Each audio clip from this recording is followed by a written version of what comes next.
Bienvenidos a Políticamente, el podcast de la política. El día de hoy estamos de manteles largos, hipotéticamente, porque no hay mantel, porque nos acompaña el delegado estatal de Morena, Manuel de Jesús Guerrero Verdugo, el profe Meni. Bienvenido al podcast de la política. Muchas gracias, muy amable por la invitación, y aquí estamos a la orden. Y como siempre nos acompaña también Max, nuestro co-host del podcast. Hola, ¿cómo estamos? Qué bueno que se animó, profe, a venir al podcast de la política. Creo que va a estar interesante hablar sobre todo su trayectoria desde la izquierda, que ya son varios añitos. Entonces creo que de los invitados que hemos tenido, no, pero pues es la experiencia, es algo que aplaudirse. Creo que es la persona con más experiencia en izquierda, a lo mejor, que ha venido al programa. Entonces creo que va a estar interesante la charla. No, que no hay que decir fechas, ¿no? No. Profe Meni, ¿así le gusta que le digan? Sí, no hay problema. Profe Meni para los amigos. Y para los cuates, y para los dos cuates también. Supimos que andaba en la Ciudad de México. ¿Cómo le fue por allá? Pues muy bien, fíjate.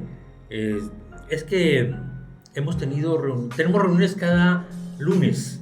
¿Qué anduvo haciendo por allá? Los 32 dirigentes de los comités estatales con el comité central, pues estamos preparando este asunto de el relevo en la dirección de Morena, tanto en los comités estatales como en el nacional.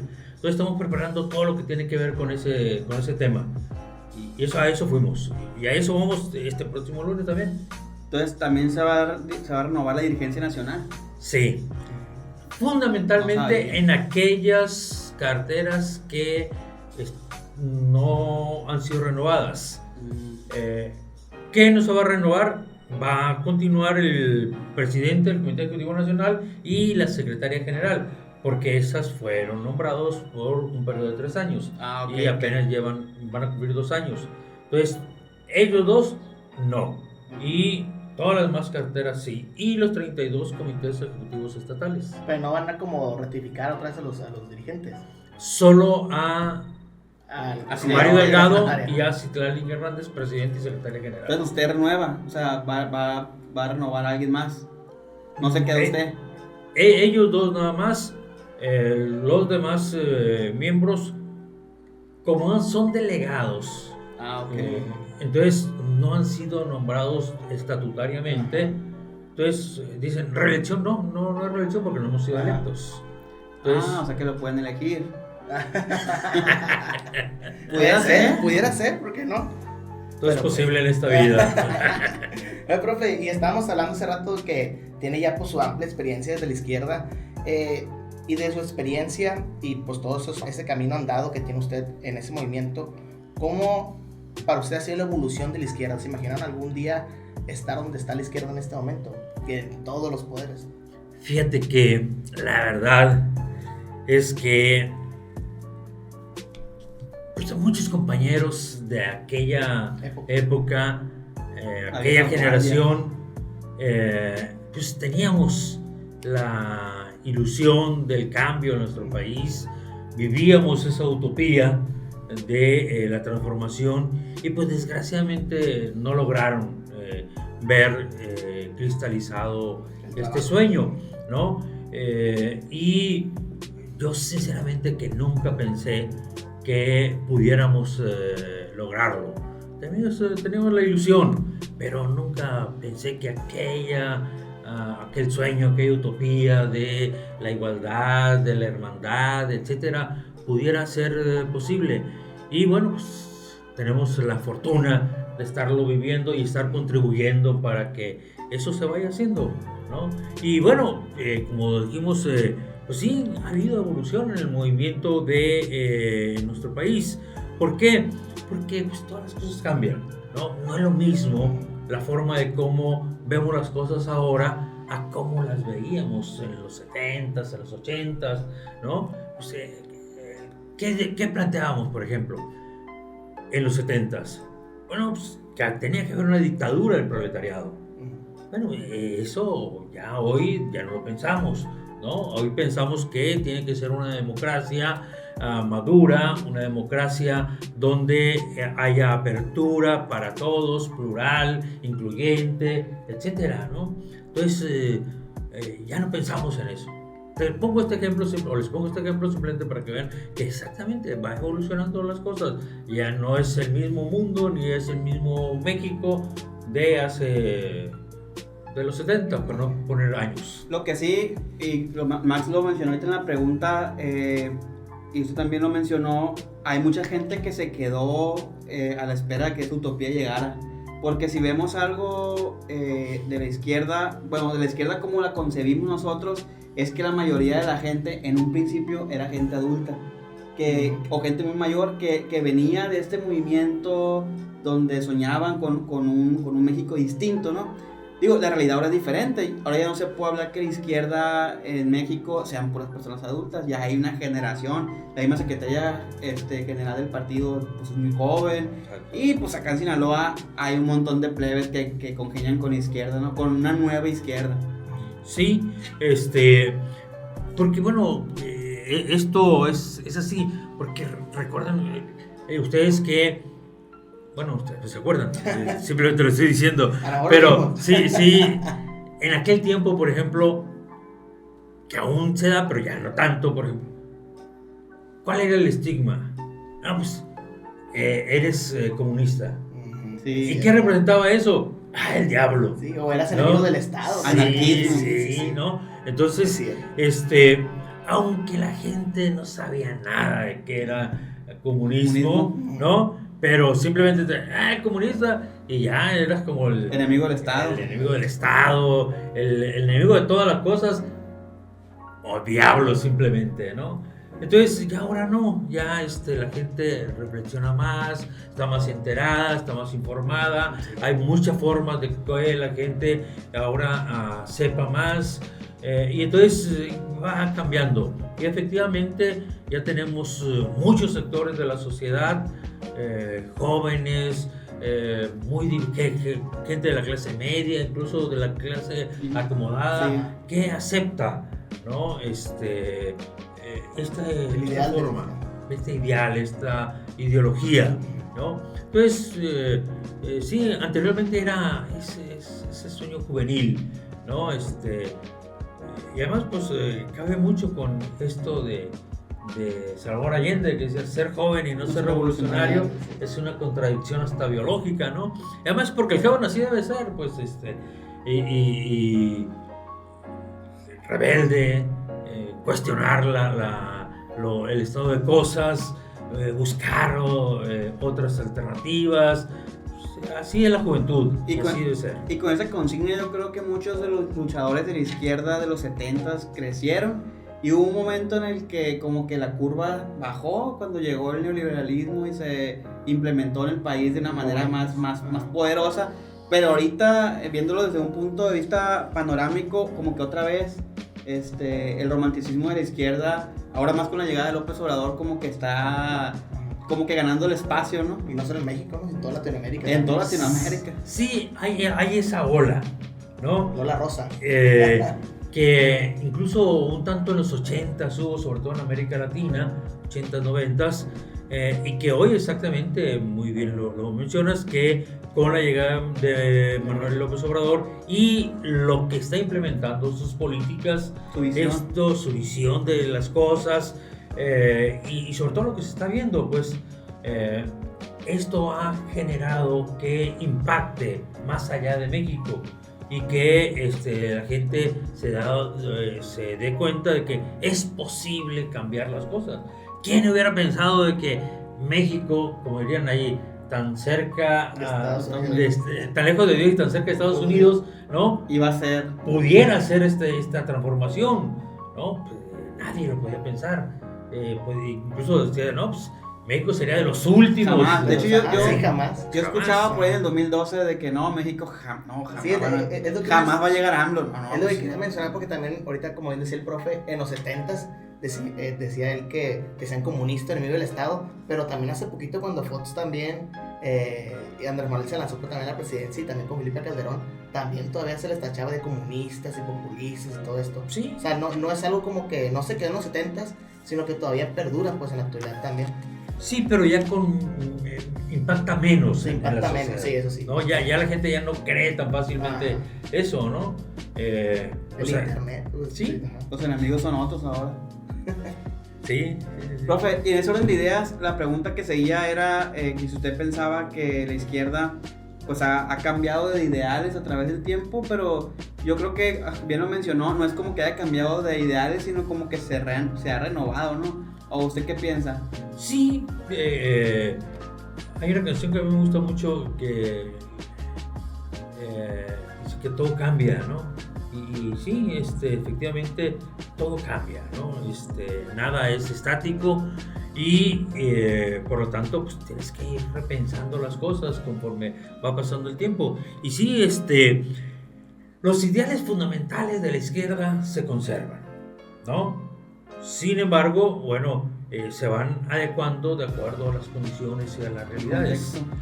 Porque incluso no es lo mismo que pienses tú desde la izquierda, desde Europa, a que lo pienses desde América Latina, o que lo pienses desde México, a que lo pienses desde Nicaragua, desde Honduras, Costa Rica, etcétera, ¿no? Cada hay sus contextos y entonces pues tienes que buscar cómo vas acomodando las cosas y que te presentes condiciones como para poder avanzar en bienestar para la gente. Eso es lo fundamental, ¿no?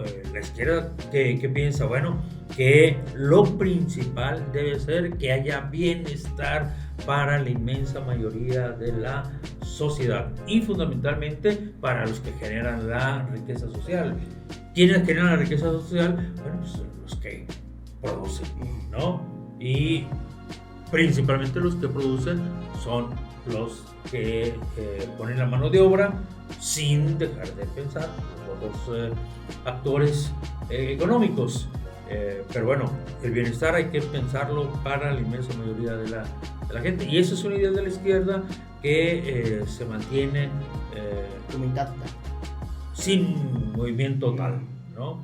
Simplemente hay que buscar a ver cómo lo haces de acuerdo a las condiciones y a las necesidades actuales, ¿no? También. Sí. Y algo, Max, profe, si algo también tenemos que como que reconocerle al presidente López Obrador en el sentido de la izquierda, es de que si queremos ver cómo ha evolucionado la izquierda, es como voltear a ver a López Obrador y ver como que todos esos pequeños intentos que hizo, incluso desde el PRD, como crear una nueva izquierda, ¿no? Ya que hubo corrientes de que una nueva izquierda y luego se crearon grupos y ahí estuvieron como que amoldándose a lo que hoy es Morena. Sí, mira, por ejemplo, ¿qué entendió la izquierda? Entendió la izquierda que sola no podía transitar hacia su objetivo, que es cambiar la sociedad, ¿no? Entonces, ¿qué hizo? Bueno, buscar una gran alianza con diversos sectores. Abrirse, algo así. Abrirse, ¿no? ¿Con quiénes? Bueno, con todos aquellos núcleos de la sociedad que dijeran, bueno, yo estoy en contra del neoliberalismo. Yo estoy porque debe haber una mayor igualdad, una mayor justicia, una mayor democracia. O sea, entonces con eso hay que unirse. Y anteriormente no, la izquierda se creía que ellos solo podían transitar con la pureza de su pensamiento, de su ideología. Tenías que saber de izquierda también para militar en la izquierda. Claro. Entonces, eso lo entendió la izquierda. Que para poder transformar el país o cualquier país, necesitaba generar alianzas. ¿Con quién? Pues te reitero, con todos aquellos que dijeron, no, bueno, yo no coincido contigo aquí, pero sí coincido contigo aquí, y bueno, vamos marchando en eso. Y eso fue lo que pasó, eso es lo que creemos que fue un acierto de la izquierda y fundamentalmente de Andrés Manuel. Por ejemplo, exactamente en el 2006, pues Andrés Manuel rechazó acuerdos con aquellos con los que podía caminar junto. Te diría un ejemplo.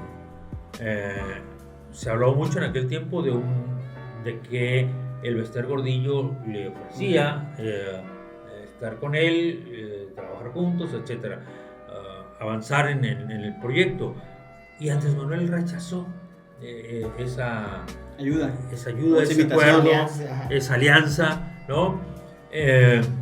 formaron ese bloque amplio y bueno, no le hicieron fraude, pues, pero si hubiera aceptado esa alianza, quizás con lo que hubiera ganado hubiera sido un mayor porcentaje y menos problemas para que le hicieran fraude, ¿no? Entonces, ahí te pongo un ejemplo de eso, de cómo es un aprendizaje de la izquierda, que necesitas generar alianzas, acuerdos, pactos con todas aquellas fuerzas que digan, ¿sabes qué? Estamos muy mal en nuestro país, necesitamos caminar juntos aquí. Bueno, pues caminemos juntos. Entonces, ese es un gran aprendizaje. Y yo creo que está muy claro que incluso en América Latina se está dando, porque en todos estos cambios que ha habido en los diversos países, vemos que ha sido así, que ha sido sobre la base de ¿qué? De alianzas, ¿no? ¿Con quién? Con todos aquellos con los cuales tú coincides. Y es contra la política neoliberal, fundamentalmente, ¿no? Que deja todo al mercado, que piensa que todo es mercancía y que todo debe estar a expensas del mercado, ¿no? Sí, que hasta el mismo ciudadano lo ve como mercancía también. Sí. Oye, profe, y en ese sentido que usted bien menciona de cómo la izquierda buscó aliados, obviamente los movimientos estudiantiles pues también fueron un gran aliado de las izquierdas para que lograran ciertos objetivos. Usted inició en los movimientos estudiantiles. Y también usted como docente, ¿qué le puede recomendar a esos nuevos movimientos estudiantiles que a lo mejor no tienen el mismo fervor de antes, pero pues que ahí andan también como que no se inmiscuyen en la izquierda? ¿Cómo inicia un joven en un movimiento de izquierda en la actualidad? ¿Qué es militar en la izquierda para un joven en la actualidad?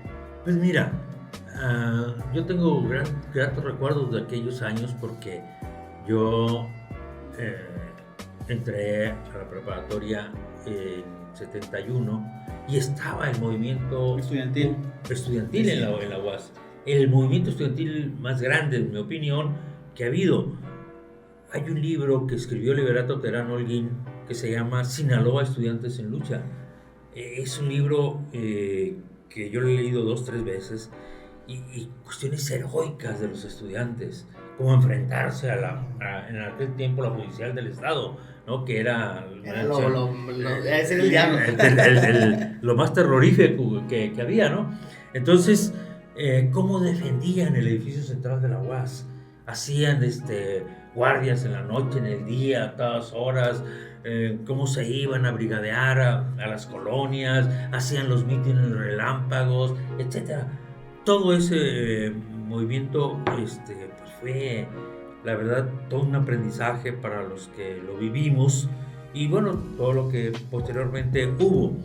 Y entonces, ¿qué consejo le podríamos dar a los jóvenes? Pues que vivan su momento, que pregunten, que cuestionen, que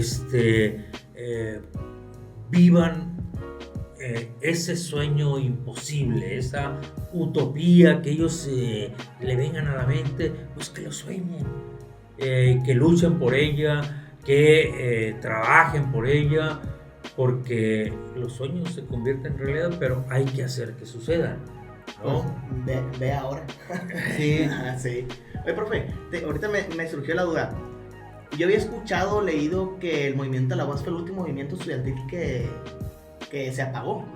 Sí, ha sido cuando menos en la UAS, ha sido el último movimiento que vino a revolucionar aquí en Sinaloa. Realmente fue un gran movimiento, las huelgas estudiantiles,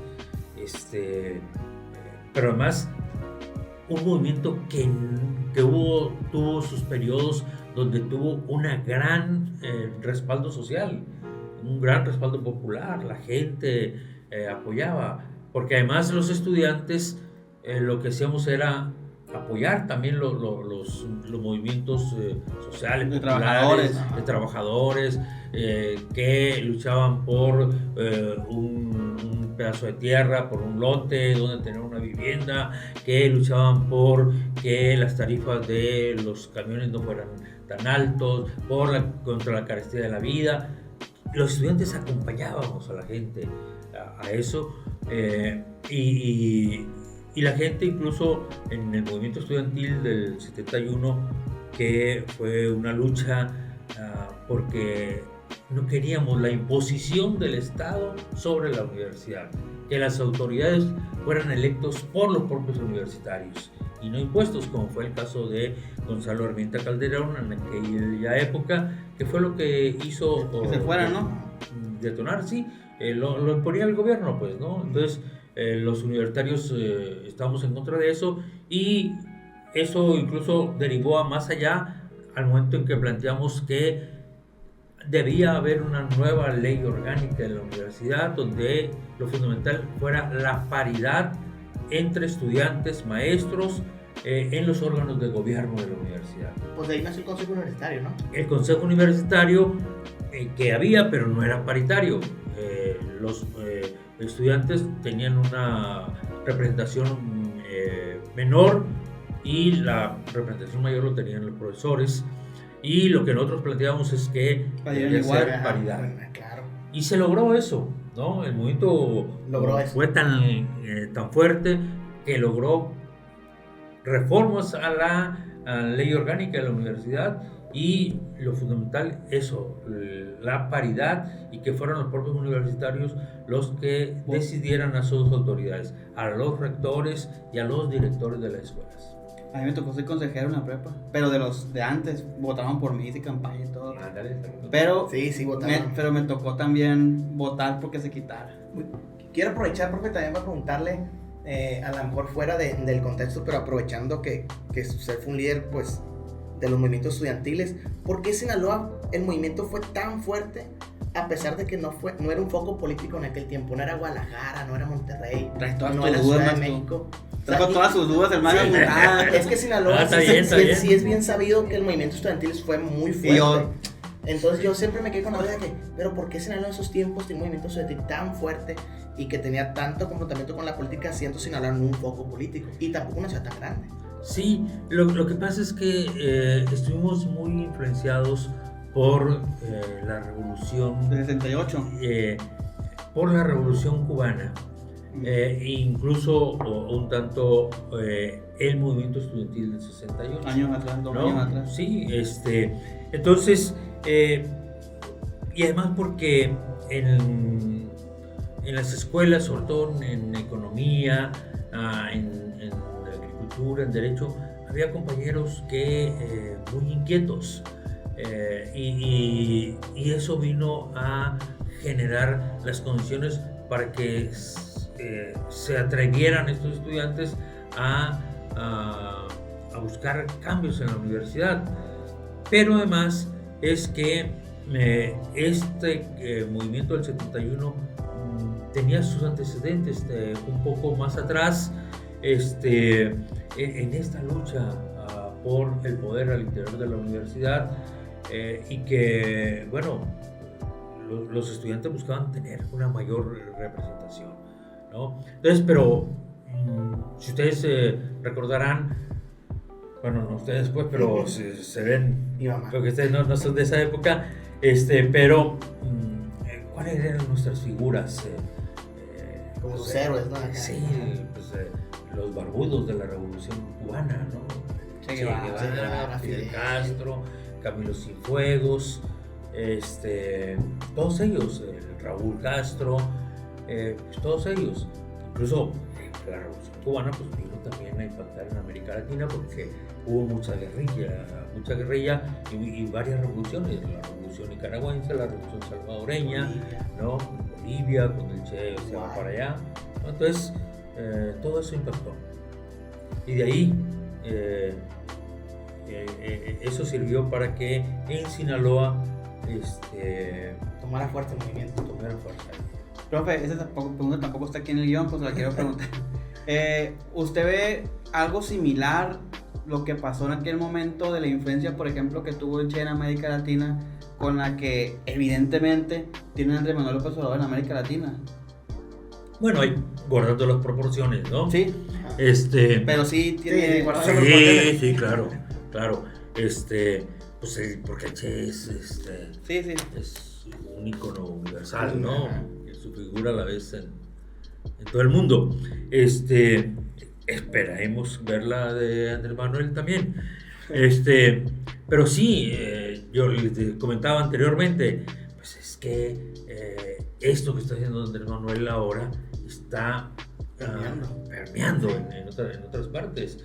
Hay incluso candidatos de derecha que incluso han tomado el discurso, parte del discurso de Andrés Manuel, ¿no? Como Bolsonaro podía ser Bukele, ¿no? Pues él, pero ahora este que perdió acá en Colombia, en Colombia, ¿cómo se llama? Un empresario, creo que se pide Fernández, no recuerdo, pero él sí, el que lo utilizaba agarraron en un yate en Miami. Él utilizaba el discurso de Andrés Manuel, ¿no? Tal como estaba, sin quitarle una letra, una coma, un punto. Entonces, eso te dice de cómo permea el discurso, la obra, el pensamiento, las acciones de Andrés Manuel López Obrador, que indudablemente pues está dejando un legado muy importante, ya no solo en México, sí, sino en América Latina. En América Latina e incluso más allá de América Latina. Sí. En Europa, por ejemplo, en Francia, en España, cada vez más lo citan, o hablan de él. Sí, justo así lo han manifestado varios presidentes, incluso cuando ganó la presidencia, que lo manifestaron como un hecho histórico, como sí, algo, el país, sí, como algo, no, para el mundo incluso, ¿no? Como algo inédito y como un nuevo rumbo. Sí, más porque también, como mencionó el profe, obviamente Europa nunca pensaba que México fuera a ser izquierda teniendo a Estados Unidos a un lado, pues en el país norteamericano era como imposible pensar, y cuando se logró se fue como que, ¿qué pasó? O sea, ¿qué hicieron los mexicanos para que Estados Unidos tuviera un país de izquierda enseguida? Pues sí. Y esto pues ha permeado incluso en el propio Estados Unidos, ¿no? Porque recordarán en las elecciones pasadas cuando estuvo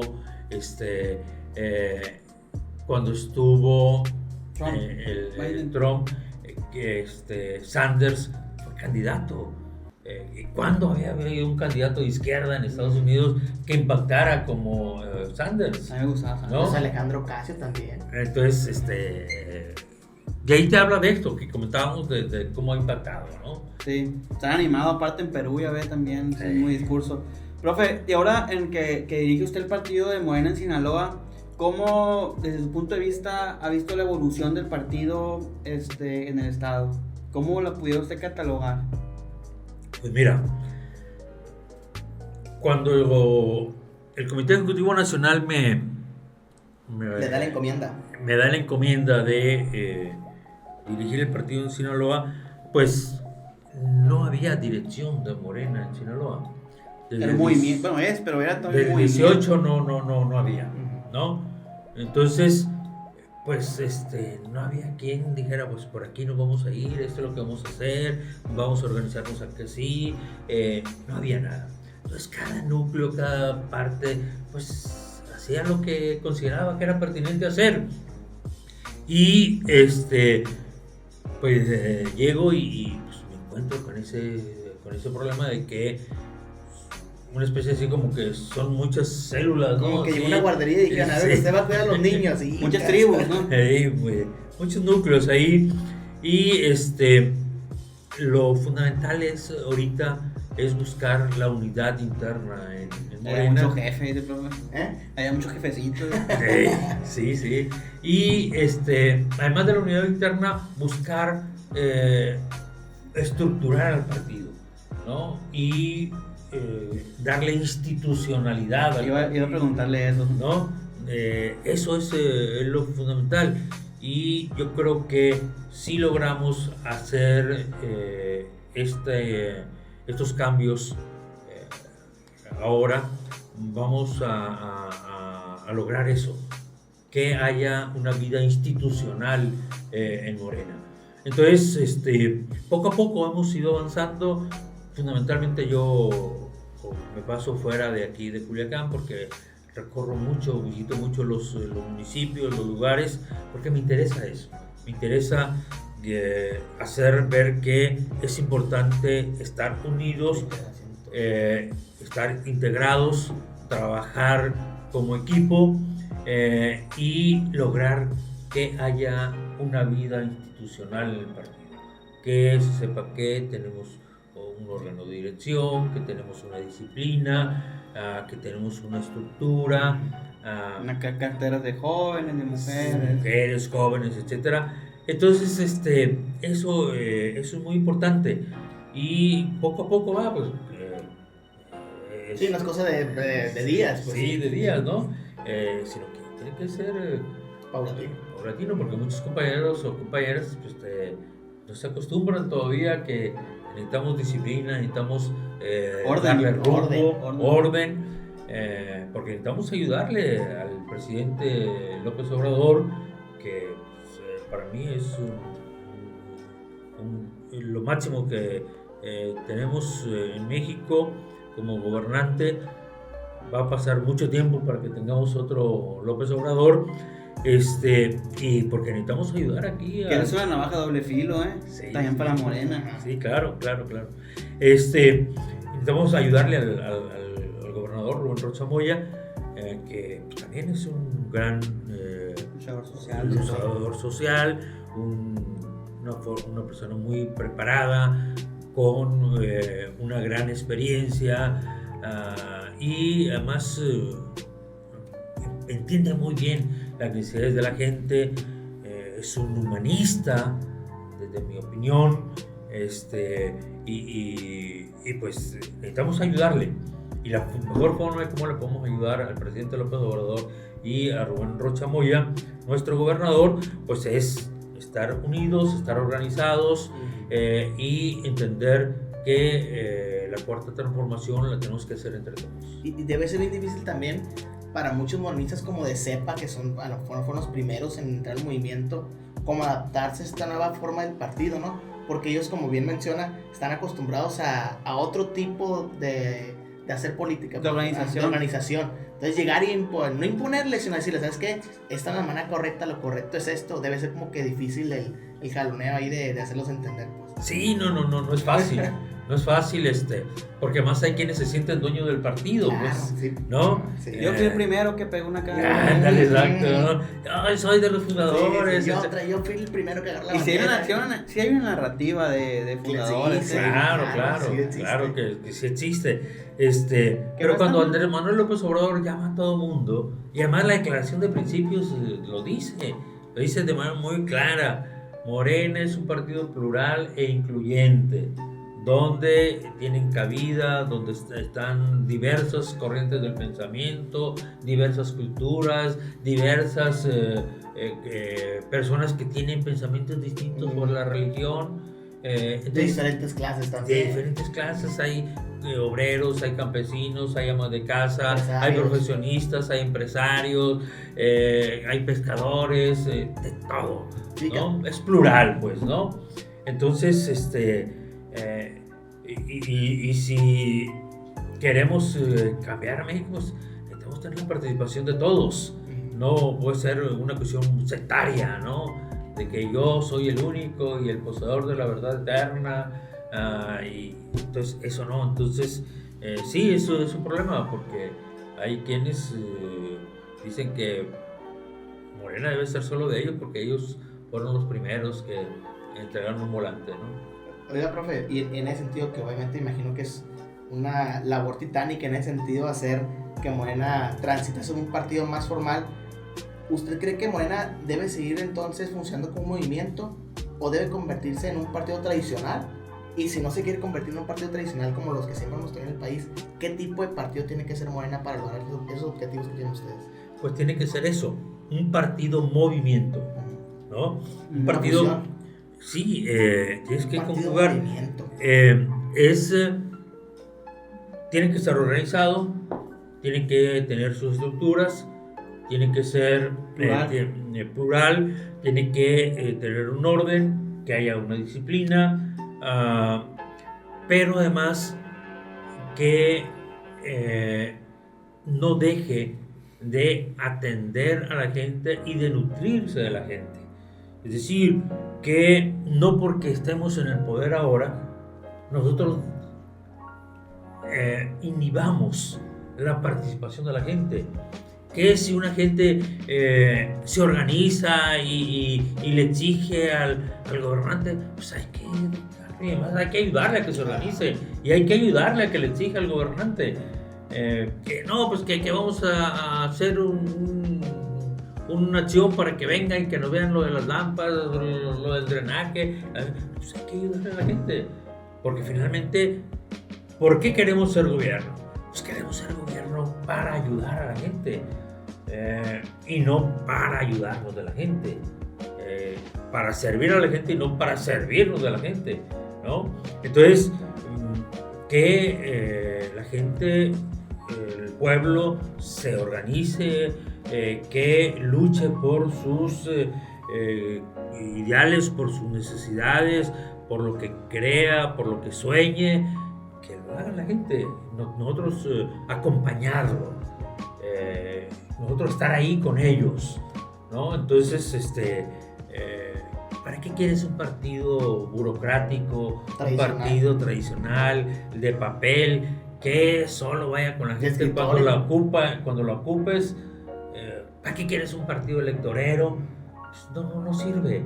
Si nosotros lo que queremos es transformar la sociedad, cualquiera que sea, en este caso nosotros la sociedad mexicana, pues tienes que romper paradigmas.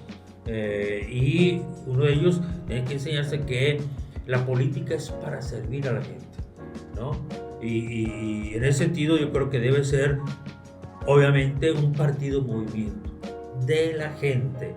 Morena no es de nadie, Morena es de la gente, es del pueblo, porque pues, hay miles, millones de gente. Entonces, hay compañeros que se enojan o que se molestan que porque la gente exige, que la gente pide, pues está en todo su derecho de hacerlo, ¿no? No hay que enojarse, sino que hay que ser empáticos, ponerse en sus zapatos. Imagínate que tú vivas en un lugar donde no tengas pavimento, pues la gente va a pedir pavimento. Y no te puedes enojar por eso. O sea, hay que buscar cómo cumplirle, ¿no? Cómo ayudarle, cómo hacerlo, conjuntamente incluso con ellos, buscarle información. Entonces, debe ser un partido movimiento de la gente. Profe, y en las asambleas que se están realizando en todo el estado para la conformación de este nuevo dirigente o nueva dirigente, ¿qué pasa en las asambleas? Porque, por ejemplo, mucha gente escucha que las asambleas de Morena, las asambleas se reúnen, platican, pero muy poca gente sabe qué es lo que pasa dentro de las asambleas. ¿Qué es lo que pasa dentro de las asambleas? ¿Qué es lo que dirimen? ¿Qué es lo que debaten? Bueno, en esas asambleas lo que se hace es nombrar los delegados que van a ir a las asambleas estatales o congresos estatales. En esas asambleas distritales se nombran los delegados distritales, que le llaman. Ahí se votan. Cada distrito federal, en Sinaloa tenemos 7 distritos federales, entonces cada uno de esos distritos federales nombra a 5 hombres y 5 mujeres que son los delegados que van al estatal. Y en el estatal se reúnen, aquí en el caso de Sinaloa 70 se reúnen y ellos conforman el Consejo Estatal. Y de ese Consejo Estatal se nombra al Comité Ejecutivo Estatal, al presidente, al secretario, al de organización, al secretario general, al de organización, al de finanzas, al de mujeres, etc. Las carteras de jóvenes y el de jóvenes, o sea, todas las carteras. Tiene que ser de esos 70. Entonces, para llegar ahí tendrías que pasar por la regional y por la distrital, sí. Okay. Ya tú vas, tú eres militante. Una competencia de fútbol por fases, pues. Sí. Tú eres militante vives en el Distrito Federal 5 o 7, que son los de aquí de Culiacán. 5 y voy yo. Entonces vas a la asamblea distrital. No, pues que yo propongo que más o que propongo esto. Y si la mayoría dice no, los 5 más votados, esos son los delegados de ese Distrito Federal. Y esos van a la se estatal. van al estatal, ¿no? Y ya nombran al Comité Ejecutivo Estatal y de ahí van al Nacional, al Congreso Nacional, y los consejeros nacionales nombran al Comité Ejecutivo Nacional. Nombran al Consejo Nacional y al Comité Ejecutivo Nacional. Entonces, determina el número de distritos, el número de delegados que va a haber. Así es. Sí, ahí... 3,000 entonces en todo pues son 300. Son 300. Son 3,000 delegados. 3,000 delegados. Lo que se juntan. Va a estar bueno el mitote ese de 3,000, ¿va? Pues sí. A ponerse de acuerdo No los sé. 3,000. Se pone bueno, se pone bien. Pero además muy interesante porque hay muchos puntos de vista muy diversos. Entonces, eso es bueno.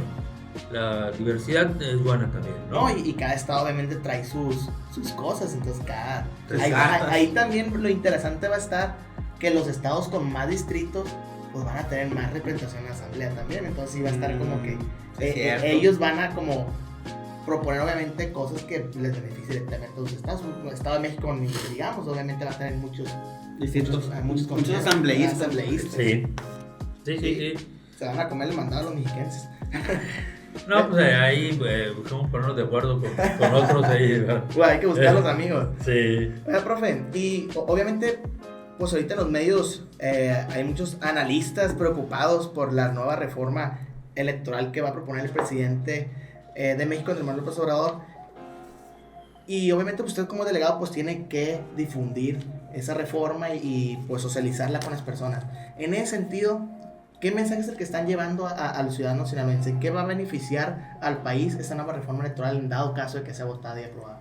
Bueno, precisamente el día 2 de julio, el día 1 de julio fue el 4º aniversario del triunfo del pueblo de México, ¿no?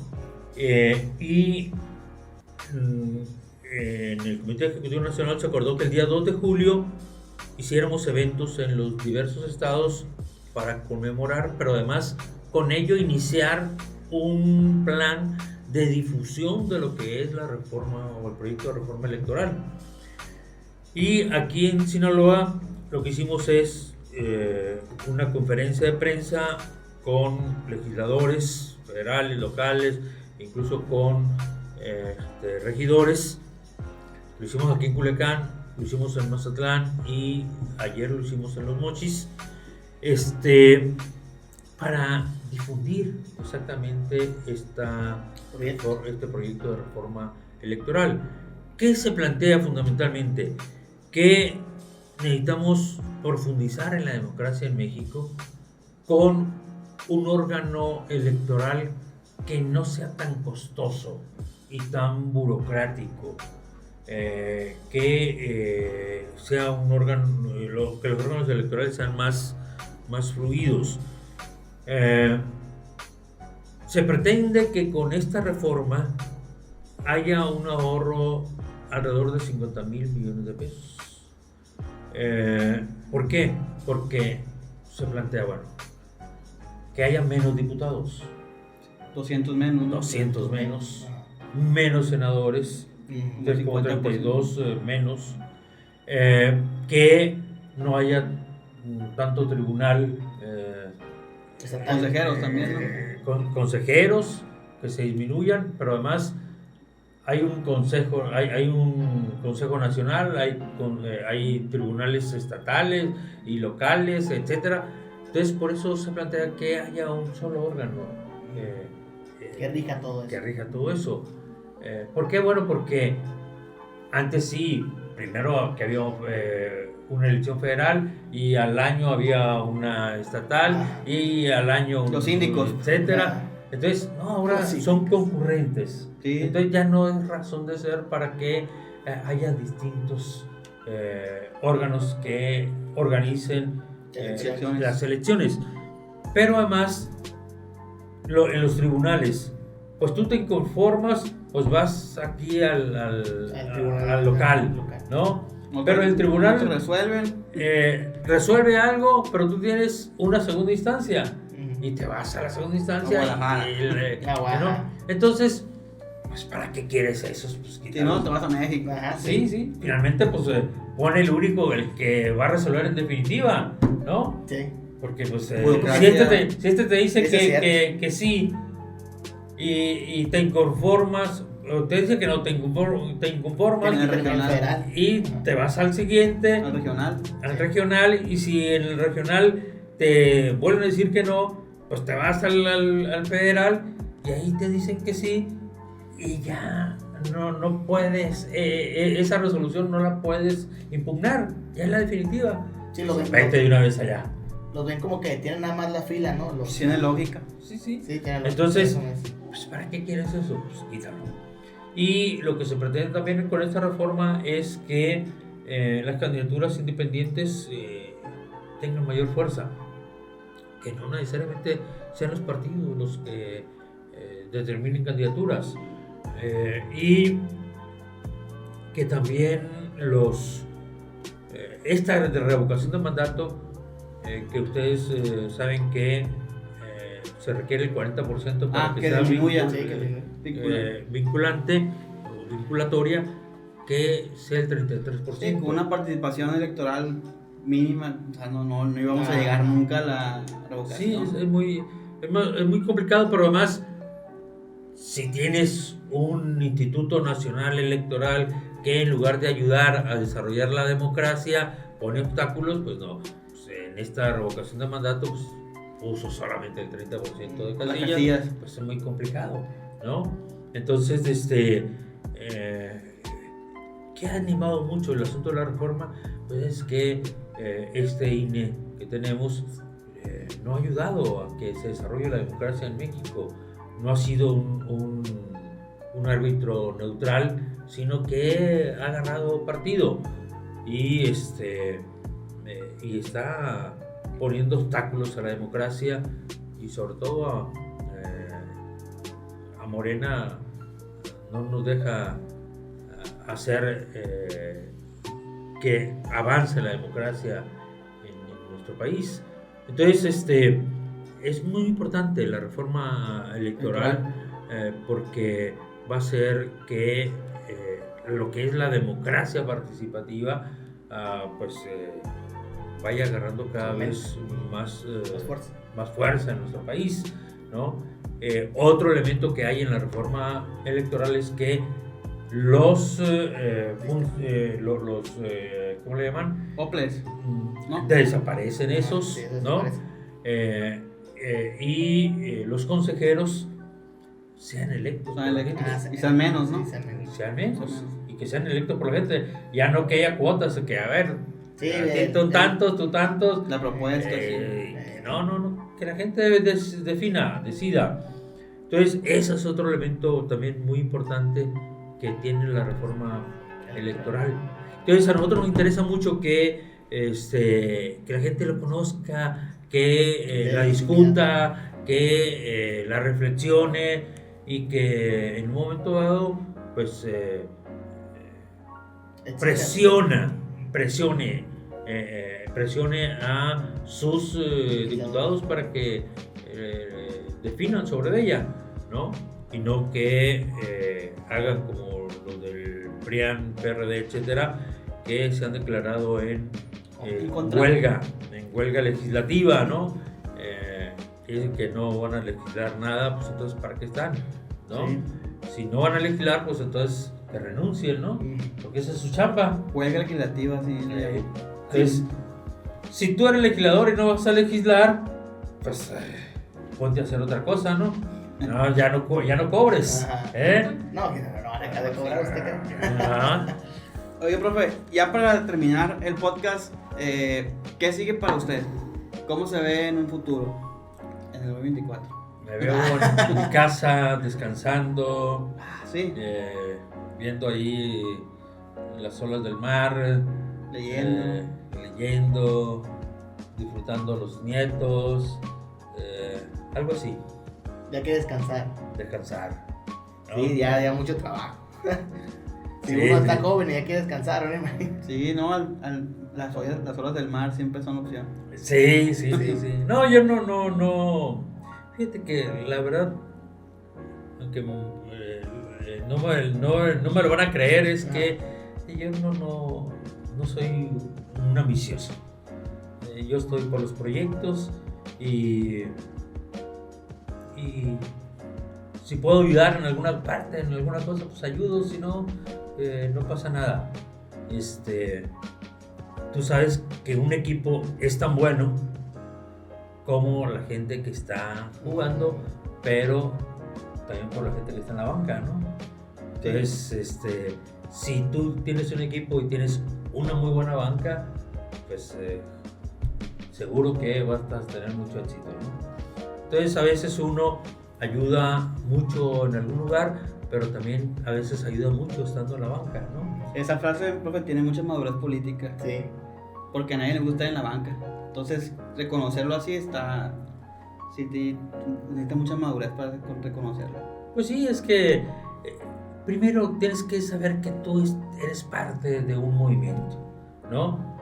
Y a veces, bueno, es que aquel compañero, aquella compañera tiene más capacidad, tiene más actitudes, en su momento, puede aportar más que tú. Bueno, pues tienes que aceptarlo por el bien del movimiento, porque si tú realmente estás en el movimiento que quieres transformar todo un país, pues no te vas a convertir en un obstáculo, sí, o alguien que esté ahí y que no esté ayudando para que el movimiento avance con la rapidez y con las condiciones adecuadas para que avance. Entonces, si hay alguien ahí mejor, pues está bien.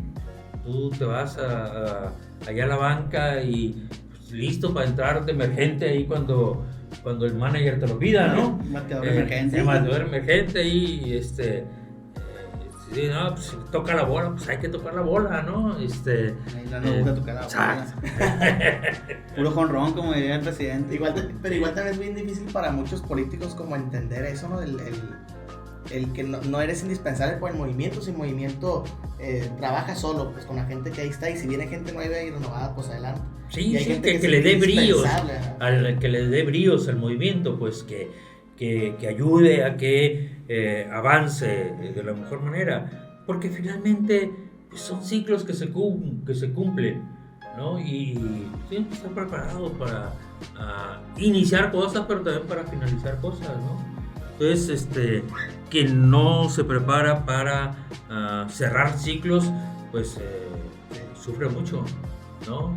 Entonces, yo por eso le digo, sinceramente, no me quita el sueño el que estar acá ya, donde sea, donde pueda ayudar, ahí ayudamos, ¿no? Excelente. Aparte, la playa siempre es buena opción. Profe, y antes de irnos, siempre le preguntamos a nuestro invitado alguna serie, alguna película, algún artículo, algo que le pueda recomendar a los political junkies, a los fans de la política que ven ahí el domingo en las olas del mar. Pues fíjate que a mí realmente no me gusta recomendar cosas porque pues cada quien vive su mundo, tiene sus condiciones, etcétera. Sencillamente lo que yo diría es que tratemos de ser felices, porque ese es el objetivo fundamental de la vida. Si a ti te hace feliz, a gusto leer un libro de ciencia ficción, pues léelo. Si te gusta, te interesa sobre cuestión de las ciencias sociales, pues bueno, pues lee ahí a Durkheim, lea a los clásicos, o lea a Marx, o lee pues cualquiera, ¿no? Más que hace tiempo porque está muy pesado. Sí, hay que tener. Pero ¿usted cuál es lo que le gusta más? ¿Ver películas, leer libros, música? ¿Y qué es lo que más le gusta? Pero lo que más me gusta es las lecturas históricas. ¿Cuál ha sido su libro favorito? Mira, no es que tenga yo un libro favorito.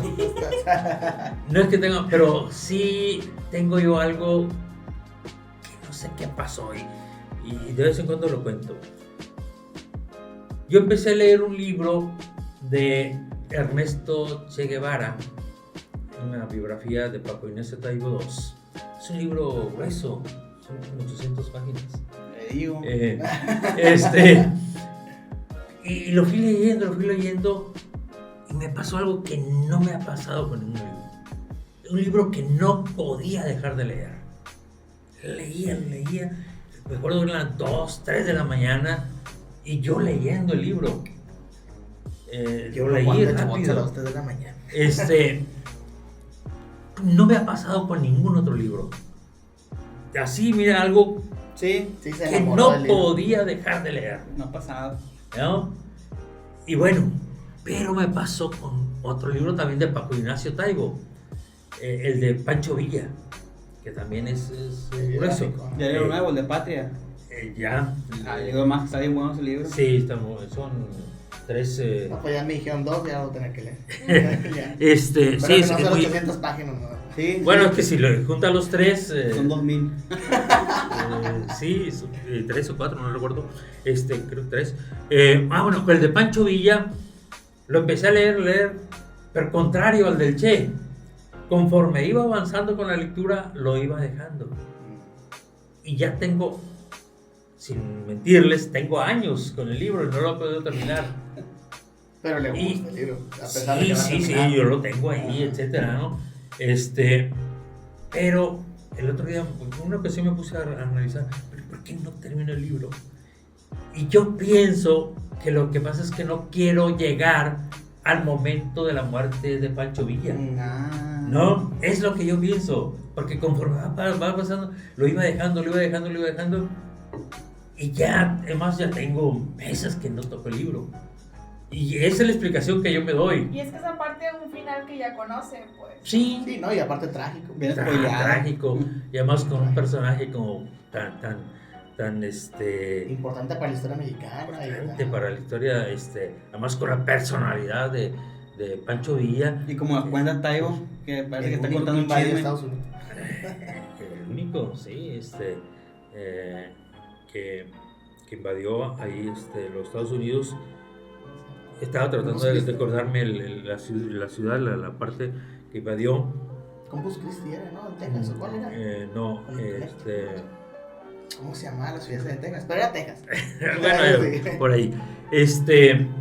Bueno, entonces, eso me pasó con el libro. Y además, le voy a decir otra cosa. Hay un libro que a mí me marcó. Y ahora dicen, pues que como casi todos, cuando vienen, que libros tratan de Columbus, exacto, en Estados Unidos. Fue la parte que invadió Francisco Villa. Bueno, ese libro, cuando mira, ¿cuál es tu libro favorito? Pues que Saramago, que no, o que El Gabo, ¿no? Y bueno, que 100 años de soledad, o que, bueno, no. Mi libro que a mí me impactó, se van a reír, pero bueno, es la realidad. Es un libro que leí en la prepa. Estaba en preparatoria en ese tiempo. Se llama el libro La panza es primero. Es un libro de Rius. Está muy chistoso el título. Es un libro de Rius. Pero te habla sobre el asunto de la alimentación. Y porque Rius era vegetariano. Y entonces te habla de cómo si tu alimentación es mala, pues tienes una mala calidad de vida, ¿no? Etcétera. Entonces ese libro a mí me impactó.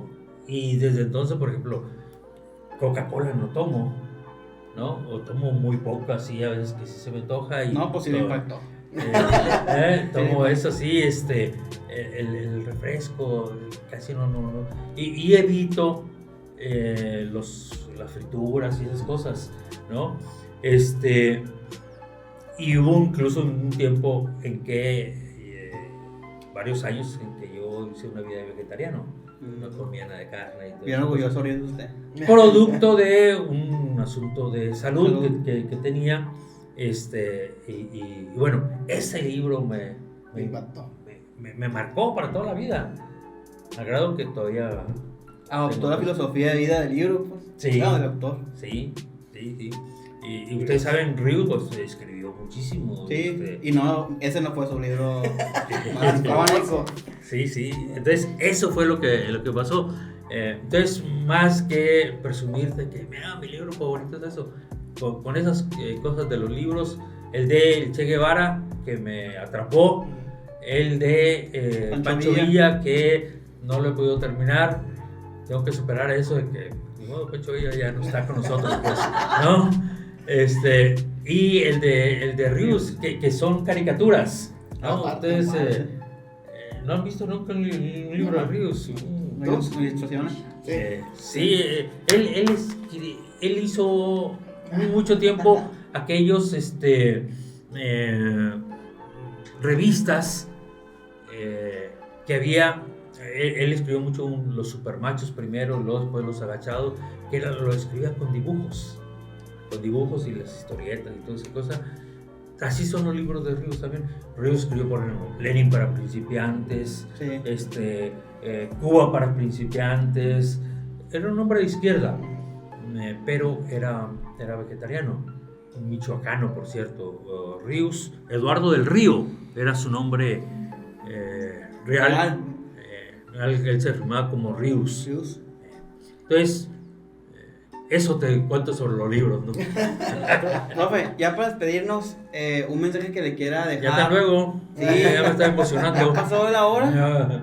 Un mensaje que le quiera dejar a los jóvenes que pues nos ven a través de Facebook, YouTube, de Spotify, de redes sociales que nos escuchan, y para que quede ahí grabado para cuando entren al video digan, este mensaje nos dio el dirigente estatal de Morena, el profe Manny. Pues lo que yo les digo a los jóvenes, que vivan su época, que se atrevan a soñar, que construyan su realidad y que no dejen de soñar.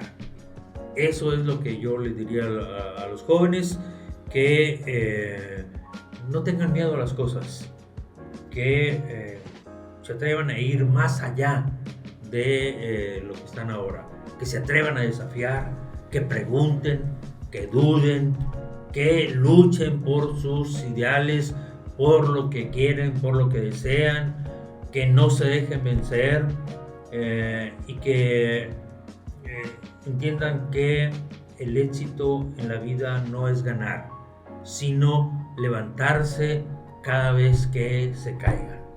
Muy bien, excelente consejo. Muchas gracias. Terminó como comenzó, ¿Cómo? porque así es más o menos así dijo cuando comenzó. Mismos consejos. Profe, muchas gracias. Muy interesante la plática. Qué bueno. Gracias que nos a acompañó. ustedes. A ustedes también, nos vemos en el próximo podcast. Gracias por escucharnos. Bye. Gracias. Hasta luego. Gracias, profe. Peace and love.